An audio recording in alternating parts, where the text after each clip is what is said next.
sinh ta ta bao chuyện bên qua tháng ngày mình phải trên núi đồi một nơi nhớ mãi mãi lòng chúng ta phải ca người lên mãi mãi lòng chúng ta vẫn hát khúc quân hành ca đời gia đình hoa hồng về đầu cây sung ta yêu sao nàng phải đón nước tình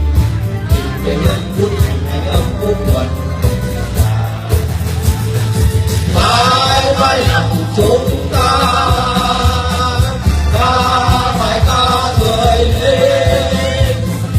mãi mãi lòng chúng ta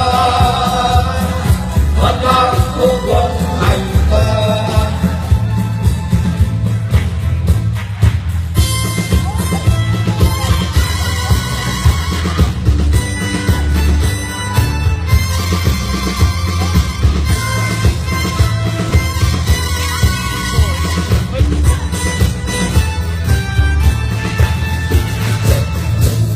một khúc quân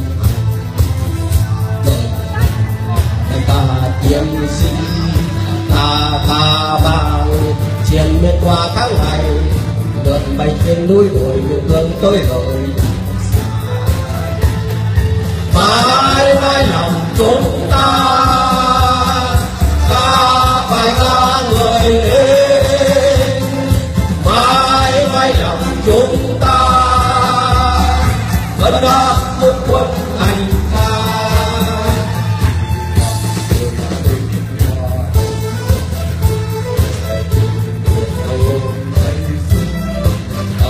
yêu sao làm quê non nước mình quê hương phúc thành phúc quân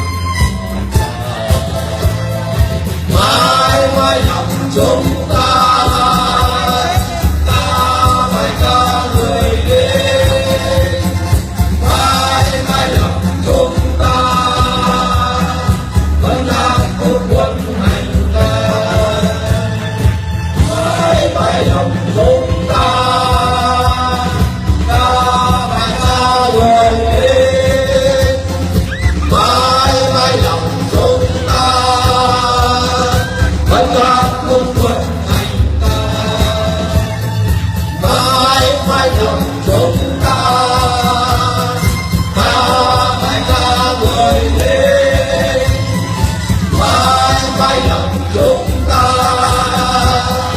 vẫn hát khúc quân hành ca vẫn hát khúc quân hành ca vẫn hát khúc quân hành ca vẫn hát khúc quân hành ca.